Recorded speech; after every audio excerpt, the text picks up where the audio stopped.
आज देखते हैं राष्ट्रीय आय का मापन। राष्ट्रीय आय को मापने की विधि। राष्ट्रीय आय को मापने की कौन कौन सी विधियां हैं? तो पहला है उत्पादन विधि। राष्ट्रीय आय को मापने के लिए पहला विधि क्या है? उत्पादन विधि। उत्पादन विधि को मूल्य वृद्धि विधि, उत्पादन जो वृद्धि है या उत्पादन विधि है उनको हम मूल्य वृद्धि विधि या शुद्ध उत्पादन विधि भी कहा जाता है। उत्पादन विधि को मूल्य वृद्धि विधि या शुद्ध उत्पादन विधि भी कहा जाता है। इस विधि के अंतर्गत एक देश में एक वर्ष इस विधि के अंतर्गत एक देश में एक वर्ष में उत्पादित वस्तुओं और सेवाओं की एक देश में एक वर्ष में उत्पादित वस्तुओं एवं सेवाओं के शुद्ध मूल्य में वृद्धि को ज्ञात किया जाता है। शुद्ध मूल्य में वृद्धि को ज्ञात किया जाता है और उनका योग करके राष्ट्रीय आय निकाली जाती है और उनका योग करके राष्ट्रीय आय निकाली जाती है। इसमें आपको ध्यान देना है, एक वर्ष में उत्पादित वस्तुओं और सेवाओं के शुद्ध मूल्य में वृद्धि को ज्ञात किया जाता है और उनका योग करके राष्ट्रीय आय निकाली जाती है। इसको आपको ध्यान देना है। राष्ट्रीय आय मापने के मूल्य वृद्धि को वैज्ञानिक विधि माना जाता है। राष्ट्रीय आय मापन की जो उत्पादन विधि है इसको हम मूल्य वृद्धि को या उत्पादन विधि को वैज्ञानिक विधि माना जाता है। इसमें वस्तुओं और सेवाओं के मूल्यों की दोहरी गणना इसमें वस्तुओं और सेवाओं की जो मूल्य है इनकी दोहरी गणना नहीं हो पाती या संभावना समाप्त हो जाती है। इस विधि के अंतर्गत एक देश की राष्ट्रीय आय को ज्ञात करने के लिए इस विधि के अंतर्गत यदि देश की राष्ट्रीय आय ज्ञात करना है तो इसके लिए एक वर्ष में देश की घरेलू सीमा के अंतर्गत एक वर्ष में एक देश की घरेलू सीमा के अंतर्गत उत्पादित अंतिम वस्तुओं और सेवाओं के बाजार मूल्य को शामिल किया जाता है। जो हम बेचते हैं वस्तुओं और सेवाओं को हम बेचते हैं इनके बाजार मूल्य को शामिल किया जाता है। यह है उत्पादन विधि। इसके बाद आय विधि। दूसरा है आय विधि। राष्ट्रीय आय को मापने की विधि में दूसरा है आय विधि के द्वारा भी राष्ट्रीय आय को मापी जाती है। तो आय गणना विधि इसके अंतर्गत यदि देखें तो आय गणना विधि एक देश की राष्ट्रीय आय को मापने की आय गणना विधि है वे एक देश की राष्ट्रीय आय को मापने की एक दूसरी विधि है। राष्ट्रीय आय को मापने की तीन विधियां हैं। पहला उत्पादन विधि, दूसरा आय विधि और तीसरा है व्यय विधि। तो व्यय विधि के बाद में बताएंगे। आय विधि को समझते हैं। आय गणना विधि एक देश की राष्ट्रीय आय को मापने की दूसरी विधि है। यह वस्तुओं और सेवाओं का उत्पादन इसमें वस्तुओं और सेवाओं का जो उत्पादन है विभिन्न प्रकार के उत्पादन साधन के द्वारा किया जाता है। विभिन्न उत्पादन साधनों द्वारा उत्पादन किया जाता है क्योंकि उत्पादन करने के उत्पादन के साधनों की आवश्यकता पड़ती है। तो उत्पादन के साधनों के द्वारा उत्पादन कार्य किए जाते हैं। तो उत्पादन के साधनों को उनका पारिश्रमिक दिया जाता है। जितने भी उत्पादन के साधन है इनको उनका पारिश्रमिक दिया जाता है। जैसे भूमि है, श्रम है, पूंजी है, साहस है, इनके सामूहिक प्रयास से उत्पादन होता है। इनके सामूहिक प्रयास से ही उत्पादन होता है और उत्पादन के इन साधनों को उनके योगदान के लिए उत्पादन के इन साधनों को उनके योगदान के लिए उनका पारिश्रमिक दिया जाता है। जैसे हम देखते हैं मजदूर है, कर्मचारी है, इनको पारिश्रमिक दिया जाता है जिसको हम मजदूरी कहते हैं, वेतन कहते हैं। वेतन या मजदूरी कहा जाता है। उसी प्रकार हम देखते हैं श्रम कर्मचारी मतलब श्रम, इसके पारिश्रमिक को वेतन या मजदूरी कहा जाता है। भूमि का हम उपयोग करते हैं तो भूमिपति को लगान दिया जाता है। साहस, जो साहसी है इनको लाभ की प्राप्ति होती है। पूंजी लगाते हैं तो पूंजी के बदले हमको क्या मिलता है, ब्याज की प्राप्ति होती है।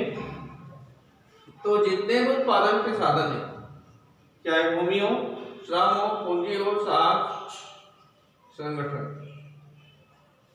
इनके सामूहिक प्रयास से क्या की जाती है, उत्पादन किया जाता है और इनके उत्पादन के साधनों को उनका पारिश्रमिक दिया जाता है। तो सभी उत्पादन के साधन अपना पारिश्रमिक प्राप्त करते हैं। तो उत्पादन के विभिन्न साधनों को प्राप्त होने वाली आय, उत्पादन के विभिन्न साधनों को प्राप्त होने वाली आय साधनों की आय कहलाती है। उत्पादन के जितने भी साधन हैं, 5 साधन, इन सभी साधनों को क्या प्राप्त होता है, आय की प्राप्ति होती है। इनको हम क्या कहते हैं, साधनों की आय कहते हैं। अब हम देखते हैं इन उत्पादन के साधन का वर्गीकरण, साधन आय का वर्गीकरण। जितने भी उत्पादन के साधन है इनकी आय का अलग अलग वर्गीकरण किया जाता है, किया गया है। तो यदि आपको आय गणना विधि द्वारा राष्ट्रीय आय की गणना करना है तो ये सब आपको ध्यान देना है। मजदूरी, वेतन, लगान या किराया, ब्याज, लाभांश, लाभ, लाभांश, सार्वजनिक क्षेत्र का अतिरिक्त, मिश्रित आय, विदेशों से प्राप्त शुद्ध, विदेशों से प्राप्त शुद्ध आय।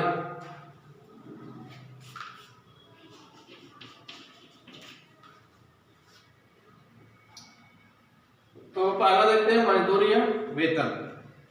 अब सबको मालूम है कर्मचारियों को उनके कार्य के बदले, कर्मचारी है, मजदूर है, उनको उनके कार्य के बदले पारिश्रमिक दिया जाता है, जिसको हम क्या कहते हैं, मजदूरी कहते हैं। मजदूरी में नगद मजदूरी के अतिरिक्त, मजदूरी में क्या होता है, नगद मजदूरी के अतिरिक्त श्रमिकों को दी जाने वाली विभिन्न निःशुल्क सुविधाओं का मूल्य भी शामिल होता है। क्योंकि नगद मजदूरी के अलावा कई ऐसे कर्मचारी हैं जिनको अन्य सुविधाएं निःशुल्क दिया जाता है। निःशुल्क जैसे आवास की सुविधाएं, चिकित्सा सुविधाएं, सस्ता भोजन है, बच्चों को निःशुल्क शिक्षा दी जाती है, बोनस दी जाती है, या नियोक्ता द्वारा कर्मचारियों को पेंशन दिया जाता है, प्रोविडेंट फंड, ग्रेजुटी भी इसमें शामिल की जाती है। आप सबको मालूम है तो जो सरकारी कर्मचारी हैं इनको क्या दिया जाता है, सरकारी कर्मचारियों को वेतन के अलावा निःशुल्क आवास की सुविधा, निःशुल्क चिकित्सा सुविधा प्रदान की जाती है, सस्ता भोजन प्रदान की जाती है, उनके बच्चों को शिक्षा दी जाती है, उनको बोनस दिया जाता है समय समय पर, और अन्य जैसे पेंशन, पीएफ, प्रोविडेंट फंड, इनको हम मजदूरी तथा वेतन में शामिल करते हैं। ये आय विधि में शामिल करना है। दूसरा है लगान। उत्पादन कार्य करने के लिए हमको भूमि का उपयोग करना पड़ता है। भूमि का उपयोग करना पड़ता है तो भूमि का उपयोग के बदले भूमिपति को लगान दिया जाता है। जैसे भूस्वामी है, भूमि के उपयोग के बदले, या मकान के मालिक हो, भूमि या मकान के मालिक है, इनको दिए जाने वाला भुगतान, मकान के मालिक को भी किराया दिया जाता है, इसको हम लगान में शामिल करते हैं। भूमि या मकान का किराया भी लगान में शामिल किए जाते हैं। भूमि की जो मकान है, भूमि है या मकान, इनके किराए इनको लगान में शामिल किए जाते हैं। जिसमें वह स्वयं रह रहा है, जिसमें वह स्वयं रहता है, भूमि या मकान को उपयोग करता है। हम जिस मकान में रहते हैं उनका हम क्या करते हैं, स्वयं उपयोग करते हैं। तो स्वयं उपयोग करते हैं तो इसके लिए हमको लगान या किराया भी देना पड़ता है। इस प्रकार यह राशि अप्रत्यक्ष रूप से स्वयं को भुगतान कर रहा है। इस प्रकार यदि हम देखें, इस प्रकार यह राशि स्वयं को भुगतान कर रहा है। स्वयं मकान में रहते हैं, मकान में रहते हैं तो हमको संपत्ति कर देनी पड़ेगी। इसको भी आय विधि में शामिल किया जाता है। तीसरा है ब्याज। उद्योग लगाने के लिए पर्याप्त मात्रा में पूंजी की आवश्यकता पड़ती है। ऋणी है ऋणदाता को, ऋणी है ऋणदाता को उसकी पूंजी के उपयोग के बदले देता है। ऋणी है ऋणदाता को उनकी पूंजी के उपयोग के बदले क्या देता है, ब्याज देता है। हम मान लो किसी से ऋण लिए हैं तो ऋणदाता का हमको ब्याज देना पड़ेगा। कोई भी ऋणदाता है वे किसी भी ऋणी को यदि रकम उधार देता है तो उनको ब्याज देनी पड़ती है। इस प्रकार ब्याज में बैंकों में जमा रकम, ब्याज में बैंकों में जमा रकम या अन्य वित्तीय संस्थाओं में जमा रकम, विनिमय पत्र, प्रतिज्ञा पत्र आदि के वित्तीय दावों के बदले में प्राप्त होता है। ब्याज हमको ऋणी और ऋणदाता के अलावा अन्य वित्तीय जो संस्थाएं हैं जिसमें हम जमा करते हैं रकम, बैंकों में रकम जमा करते हैं या बॉन्ड या विनिमय पत्र, प्रतिज्ञा पत्र, इसके बदले भी हमको क्या मिलता है, ब्याज की प्राप्ति होती है। इसको भी हम आय विधि में शामिल करते हैं। चौथा है लाभांश।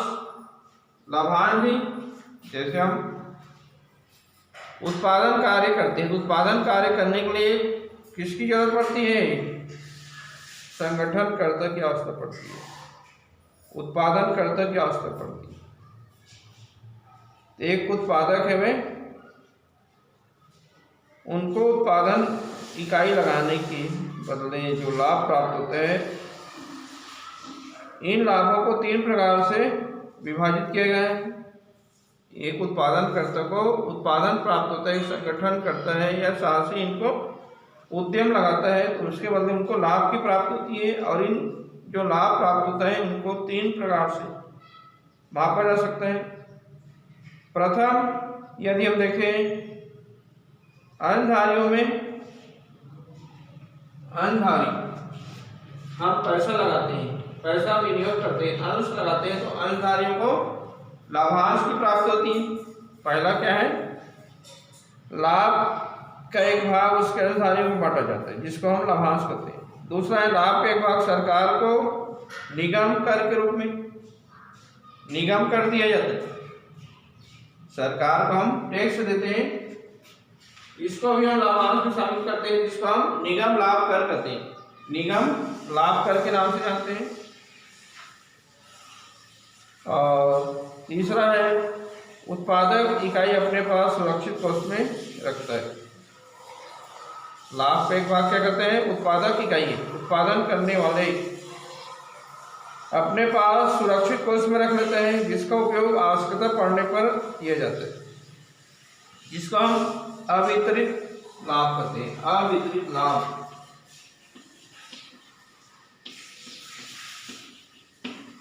हम उत्पादन कार्य करते हैं तो उत्पादन कार्य करते हैं तो कुछ अंश, कुछ भाग प्रत्येक उत्पादन करता अपने पास रखता है अपनी आवश्यकता की पूर्ति करने के लिए, आवश्यकता को पूर्ण करने के लिए। इसको हम क्या कहते हैं, अवितरित लाभ।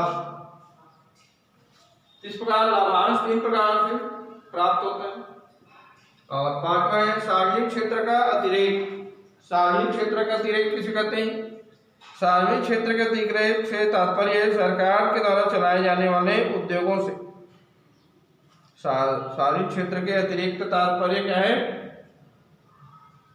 सरकार के द्वारा चलाए जाने वाले उद्योगों को प्राप्त होने वाले लाभ को हम क्या कहते हैं, अतिरेक लाभ कहते हैं। और ये व्यक्तियों अंशधारियों में नहीं बांटा जाते।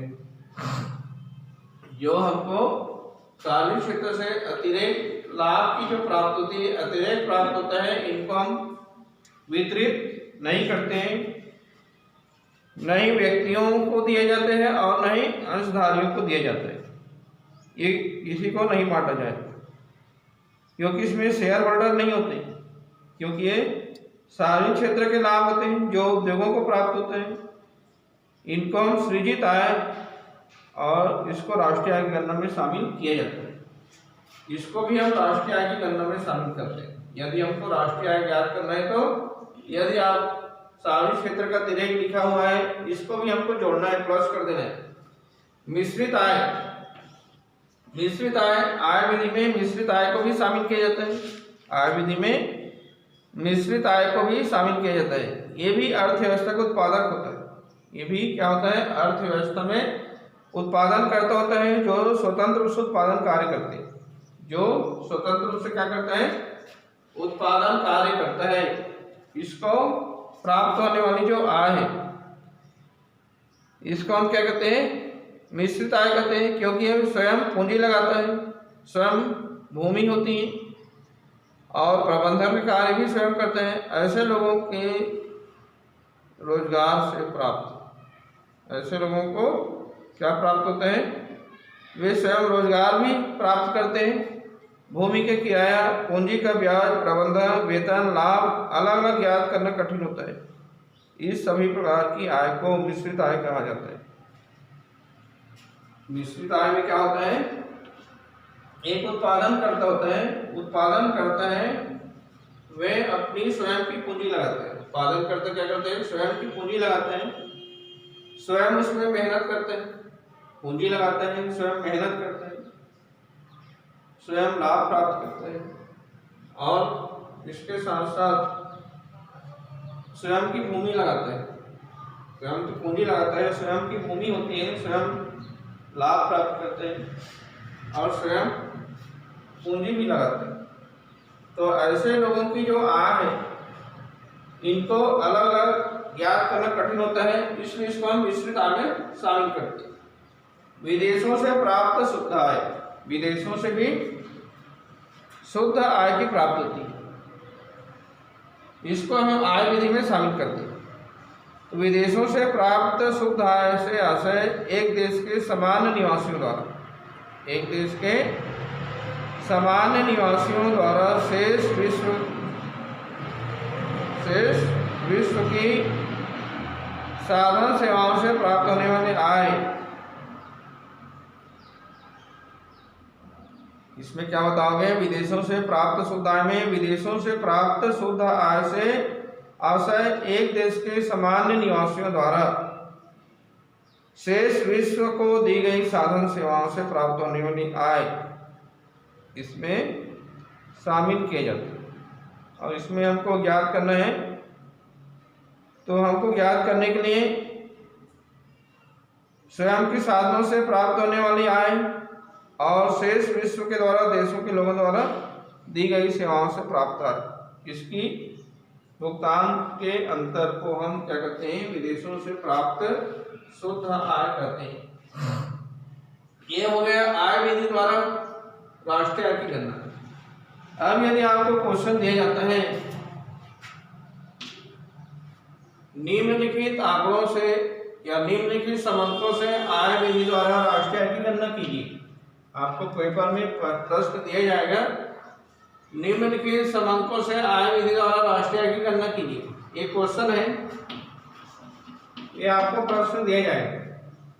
कर्मचारियों की पारिश्रमिक रुपये में है 15,000 रुपया, लगान है 5,000 रुपया, लाभ 25,000 रुपया, ब्याज 5,000, मूल्यह्रास 1,000, सकल घरेलू विनियोग 25,000। सकल घरेलू विनियोग, ये जो हम पढ़ रहे हैं आय विधि में, सकल घरेलू विनियोग इसमें नहीं है, ये दोनों का आपको छोड़ना है। आय विधि के द्वारा हमको राष्ट्रीय आय की गणना करना है, तो क्या क्या शामिल होता है, आप अभी पढ़े, मजदूरी तथा वेतन, लगान या किराया, ब्याज, लाभांश, सार्वजनिक क्षेत्र का अतिरेक, मिश्रित आय, विदेशों से प्राप्त शुद्ध आय। इसमें जो जो है कर्मचारियों का पारिश्रमिक, जिसको हम मजदूरी वेतन कहते हैं, लगान, लाभ, ब्याज, ये चारों को हमको जोड़ना है। तो आय विधि द्वारा राष्ट्रीय आय की गणना में हमको हल करना है। तो हल करने के लिए आपको क्या लिखना है, आय विधि द्वारा राष्ट्रीय आय की गणना बराबर कर्मचारियों का पारिश्रमिक, इसमें लिखा हुआ है कर्मचारियों का पारिश्रमिक, लगान, सबको प्लस करते जाना, धन, लाभ, धन, ब्याज, मतलब कर्मचारियों की पारिश्रमिक, लगान, लाभ, ब्याज। यदि इसके जगह लाभांश दिया है या इसके जगह ब्याज की जगह हमको ब्याज में दिया है मान, तो ब्याज इसमें जोड़ने की जरूरत नहीं। पारिश्रमिक दिया है, किराया दिया है, वेतन दिया है, ये सबको हमको जोड़ना है। तो इसमें देखना है कर्मचारियों के पास में कितना है, 15,000 रुपये, धन, लगान 5,000, धन, लाभ कितना है 25,000, धन, ब्याज 5,000। ये चारों का टोटल करना है, 15, धन 5,000, धन 25,000, धन 5,000। तो 15, 5, 20,000 हो गए, 20 और 5, 25,000 हो गए, 25, 25, 50,000 आपको उत्तर आए। तो राष्ट्रीय आय की गणना इस प्रकार हमको करना है आय विधि द्वारा। ये आय विधि है, तो सबसे पहले आपको मैं बताया आय विधि द्वारा कौन कौन से साधन इसमें शामिल किया जाता है। मान लो मूल्यह्रास की जगह हमको सार्वजनिक क्षेत्र का अतिरिक्त देता है, और सकल घरेलू विनियोग की जगह हमको मिश्रित आय यदि दिया जाता है, तो सभी का टोटल बताइए, सबको टोटल करते, क्योंकि ये आय विधि में सभी शामिल होती है, ये दोनों इसमें शामिल नहीं होगा। इससे हमको आय की प्राप्ति नहीं होनी। सकल घरेलू विनियोग हम कर रहे हैं, तो इससे हमको आय की प्राप्ति नहीं होनी, इसलिए आय गणना विधि के द्वारा हमको राष्ट्रीय आय गणना करना है। तो मुख्य रूप से क्या क्या शामिल करना है, मजदूरी तथा वेतन, लगान या किराया, ब्याज, लाभांश, सार्वजनिक क्षेत्र का अतिरिक्त, मिश्रित आय और देश विदेशों से प्राप्त शुद्ध आय, इन सभी का हमको टोटल करना है, प्लस करना है। अब ये दोनों नहीं दिए है तो इसको जोड़ना नहीं है, ठीक है।